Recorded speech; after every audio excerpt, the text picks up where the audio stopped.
రసాయన రహిత ఆహారానికి ప్రజల్లో పెరుగుతున్న ఆదరణ పల్నాడు జిల్లాలో ప్రకృతి వ్యవసాయ ఉత్పత్తుల విక్రయ కేంద్రాలు ప్రత్యేక ఆకర్షణగా నిలుస్తున్నాయి. ప్రతి సోమవారం 28 మండలాల్లో ప్రకృతి వ్యవసాయ స్టాల్స్ ఏర్పాటు చేస్తున్నామని జిల్లా ప్రాజెక్టు మేనేజర్ కె అమలకుమారి తెలిపారు. ఆకుకూరల నుంచి నాటు బియ్యం వరకు ఆరోగ్యకరమైన ఉత్పత్తులను ప్రజలకు అందుబాటులో ఉంచుతున్నట్లు వెల్లడించారు. రైతులు స్వచ్ఛందంగా ముందుకు వచ్చి ఆరోగ్యకరమైన ఆహారాన్ని ప్రజలకు అందించడం అభినందనీయమన్నారు. గత సోమవారం కలెక్టర్ గారి కార్యాలయం వద్ద అంటే మే 5వ తేదీన కలెక్టర్ గారి కార్యాలయం వద్ద పిఎండిఎస్ విత్తనాలు వేయడం జరిగింది. అంటే ప్రీ మాన్సూన్ డ్రై సోయింగ్. ఇవి మనం ప్రధాన పంట వేసుకోవడానికి ముందు ఏదైనా న్యూట్రీ గార్డెన్ వేసుకోవాలన్నా, లేదా కిచెన్ గార్డెన్ వేసుకోవాలన్నా, ఏటీఎం మోడల్ వేసుకోవాలన్నా, ఏ గ్రేడ్ మోడల్ వేసుకోవాలన్నా, ఏ మోడల్ వేయాలన్నా కానీ మనం పిఎండిఎస్ విత్తనాలు అనేవి కంపల్సరీగా పొలంలో ముందు వేసుకున్నట్లయితే అవి మంచి బలాన్ని ఇస్తాయి నేలకి.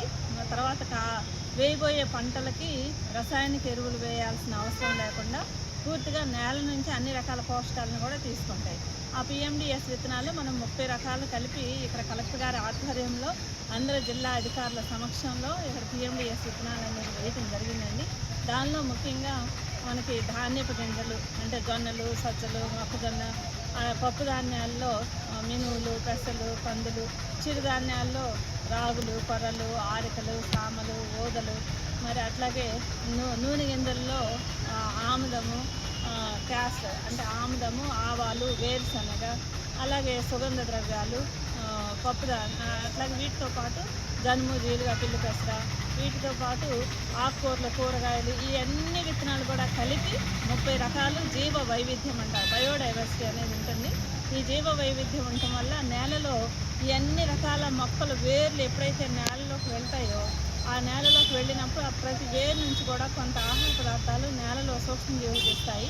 అలా ఉన్నప్పుడు మైక్రో ఆర్గానిజమ్స్ అనేవి బాగా డెవలప్ అవుతాయండి నేలలో. అలా చేసిన తర్వాత ఇవి మనం ఒక నెల రోజులు పెరగనిచ్చి తర్వాత ఈ పంటలో ఏదైనా ఆకుకూరలు కానీ కూరగాయలు కానీ వస్తే మనం తీసుకొని తర్వాత ఇది భూమిలో కలిదున్నేసి ఒక వారం రోజుల తర్వాత పొలాన్ని సిద్ధం చేసుకొని మనకి ఏ మోడల్ కావాలంటే ఆ మోడల్ వేసుకోవచ్చండి. కాబట్టి న్యూట్రీ గార్డెన్ వేసుకోదలుచుకున్నటువంటి మన జిల్లాలో ఉన్న ప్రతి ఒక్కరూ కూడా ఈ విధానాన్ని అవలంబించండి.